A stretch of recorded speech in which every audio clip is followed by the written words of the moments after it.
Avis vascular centre మన దేశంలోనే the best varicose vein hospital.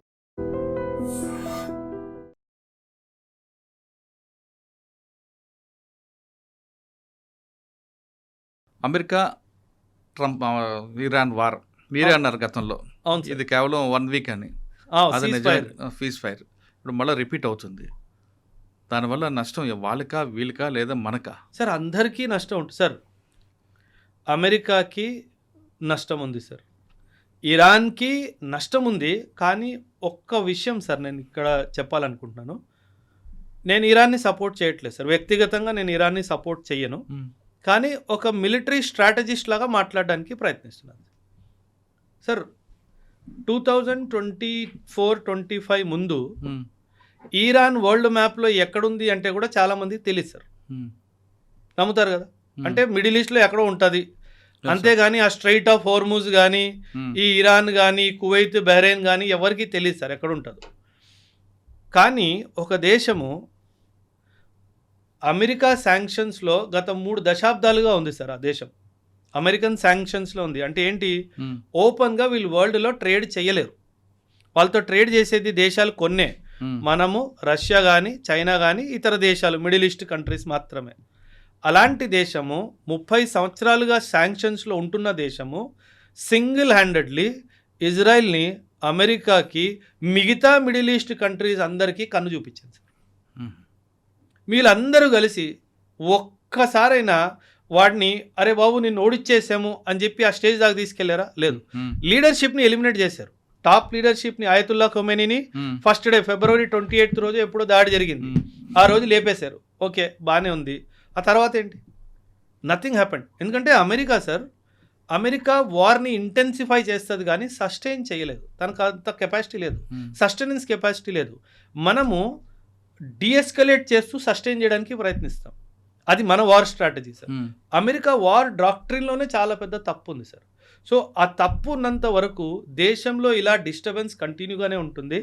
Iran sir ఇప్పుడు మీరు ఇప్పుడు చూస్తున్నారు సార్, నేను నెక్స్ట్ 5 years చూస్తున్నాను. ఈ నెక్స్ట్ 5 yearsలో Iran will come out as a super power in the middle eastern region. ఇప్పుడు మీరు చూస్తున్న దాడులు చాలా జీరో. రానున్న టైంలో సౌదీని కానీ కువైత్ని కానీ యుఏఈని కానీ ఇరాక్ని కానీ ఇరాన్ వదిలే ప్రసక్తే లేదు సార్. అండ్ వెనక నుంచి రష్యా అండ్ చైనా సపోర్ట్గా ఎప్పుడు ఉంటారు. సో ఇప్పుడు ఏమైంది, పడుకున్న పులికెళ్ళి నువ్వు చెవిలో చేసినట్టుంది.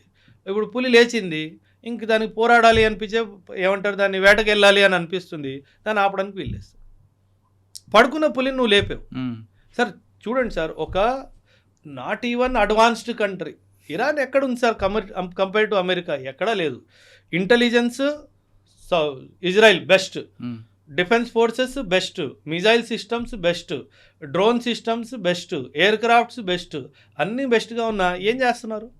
ఏం చేయలేకపోతున్నారు సార్. కువైత్ మీద ఎన్ని దాడులు జరిగాయి సార్? కువైత్ ఒక్క రిప్లైని ఇవ్వగలిగిందా సార్? యుఏఈ మీద ఎన్ని దాడులు చేసింది సార్ ఇరాన్? ఒక్క రిప్లైని ఇచ్చిందా సార్? ఏం లేదు. అమెరికా ముఖ్యమైన ఉద్దేశం, అమెరికా ఉద్దేశం ఏంటంటే మిడిల్ ఈస్ట్లో అన్రెస్ట్ క్రియేట్ చేయాలి సార్. ఈ అన్రెస్ట్ ఇప్పుడు సార్ సింపుల్ సార్, నేను ఈరోజు రాత్రి మీ ఇంటి మీద దాడి చేస్తాను అని చెప్పి మీకు వాట్సాప్ మెసేజ్ పెట్టాను. మీరేం చేస్తారు? కాపులాకి మనుషులు పెట్టుకుంటారా? పెట్టుకోరా? వెళ్ళి పోలీస్ స్టేషన్ కంప్లైంట్ ఇస్తారా? ఇవ్వరా? కాపులాకి మనుషులు పెట్టుకుంటారు, వాళ్ళకి ఆయుధాలు కూడా ఇస్తారు. ఆ ఆయుధాలు ఎక్కడి నుంచైనా కొనుక్కోవాలి కదా మీరు. ఈ మిడిల్ ఈస్ట్ దేశాలన్నీ అమెరికా ఉండి కాపులాగా ఉండమని చెప్పి ఆయుధాలు వాడి దగ్గర కొనుక్కుంటున్నారు. మిమ్మల్ని ఆయుధాలు కొనుక్కునేటట్టు చేసింది ఎవరు? నేను అమెరికా. సో అమెరికా ఏం చేస్తుందంటే మిడిల్ ఈస్ట్లో డిస్టర్బెన్స్ క్రియేట్ చేయాలి, ఆ డిస్టర్బెన్స్కి దేశాలు భయపడాలి, ఆ భయంతో నా దగ్గర ఆయుధాలు కొనుక్కోవాలి, వాళ్ళ దేశంలో మిలిటరీ బేస్ ఎస్టాబ్లిష్ చేయడానికి నాకు భూమి ఇవ్వాలి. వాడికి కావాల్సింది అదే, వాడు క్రియేట్ చేసుకున్నాడు. మనమేమో ఇరాన్ న్యూక్లియర్ అన్నాం. ఇప్పుడు న్యూస్ పేపర్లో కానీ ఎక్కడైనా సరే న్యూక్లియర్ గురించి అసలు మాట కూడా వస్తుందా? రావట్లేదు. అప్పుడు ఏమీ దొరకలేదు, ఇప్పుడు ఏమీ దొరకలేదు. అంటే అల్టిమేట్ తీసుకుంటే ఆయుధాల కంపెనీ ఓడర్లు బతుకుతున్నారు అంతే. అమెరికా ముఖ్య ఎకనామిక్ ఇదే కదా సార్, ఆయుధాలే కదా సార్. ఇదంతా ఆయుధాలు అమ్ముకోవడానికి వ్యాపారం సార్. ఈ వ్యాపారం కోసం వరల్డ్ అంతా వీళ్ళు డిస్టర్బ్ చేస్తారు. సో మనం కూడా డిస్టర్బ్ అవుతున్నాము, వరల్డ్ అంతా డిస్టర్బ్ అవుతుంది సార్. ఇంకోటి it's only matter of time. జరగాలని కోరుకుందామండి. కానీ అజిత్ దోవల్ గారికి మాట్లాడారు. అవును సార్. మన దగ్గరకు వచ్చేసరికి గతంలో మణిపూర్ టాపిక్ తీసుకుందాం. అవును సార్. దోవల్ గారు ఉన్నారు కాబట్టి అది ఇంటర్నల్గా జరుగుతుంది అని అన్నాం, మనం మాట్లాడారు మీరే. కానీ మళ్ళీ మణిపూర్ మళ్ళీ తగలబడుతుంది సార్. మణిపూర్లో సార్ అక్కడ ఒక కరెక్షన్ జరగాలి సార్. ఆ 2 ట్రైబల్ మైతీస్ అండ్ కుకీస్ ఎవరైతే ఉన్నారో సార్, వాళ్ళ మధ్య ఐకమత్యం తీసుకురావాలి సార్. అది మనం ఇన్స్టిట్యూషనల్ మెకానిజం ఎలా చేస్తామో నాకు తెలియదు సార్. బట్ అది మాత్రం వచ్చేంత వరకు మణిపూర్లో శాంతి రాదు సార్. నేను మారాంలో ఉన్నాను సార్. మణిపూర్లో ఒక ప్రాంతము మారాం అని చెప్పేసి. మణిపూర్ ఎలా అంటే సార్, ట్రైబల్ కల్ట్స్, వీళ్ళు కుకీస్, నాగాస్, వీళ్ళందరూ ఏంటంటే సార్, వీళ్ళు వాళ్ళకి ఆ ఫైటింగ్ స్పిరిట్ వాళ్ళకి న్యాచురల్గా ఉంది సార్.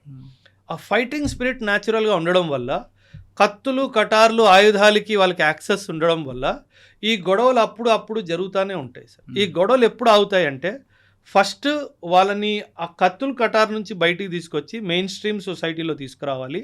వాళ్ళిద్దరిని కూర్చోబెట్టి మాట్లాడే ఒక మనిషి రావాలి. అండ్ ఇది పై నుంచి కింద దాకా ప్రతి ఒక్కడికి ఆ మెసేజ్ పోవాలి సార్. ఓకే. అప్పటిదాకా మణిపూర్లో శాంతి రాదు సార్. సో ఆ మణిపూర్లో శాంతి రావాలంటే చాలా కష్టం. అండ్ వాళ్ళు చాలా హెడ్ స్ట్రాంగ్ ఉంటారు సార్. ట్రైబల్ పాపులేషన్ ఎలా ఉంటుందంటే, వన్స్ దే డిసైడ్ వాళ్ళు ఎవరికి వినరు సార్. అదేవిధంగా ఒకసారి నమ్మితే వాళ్ళని దూరంగా చేయలేము చేయలేము సార్. అది ఆ ఫ్లాష్ పాయింట్లోకి వెళ్ళిపోయింది సార్. ఆ ఫ్లాష్ పాయింట్ నుంచి బయటకు వచ్చి వాళ్ళు శత్రువుల నుంచి మిత్రుల్లో ఒకసారి అవ్వడం మనం సాధిస్తే కనుక మళ్ళీ ఏమంటారు, ఫ్యూచర్లో మణిపూర్లో ఒక్క తుపాకీ కూడా పేలదు సార్. కానీ అది బ్రేక్ అయ్యి అది రావాలి సార్. అప్పటి వరకు మనం ఏం చేయాలి. సరే, మనం ఇంటర్నేషనల్ వెళ్దామండి ఒకసారి.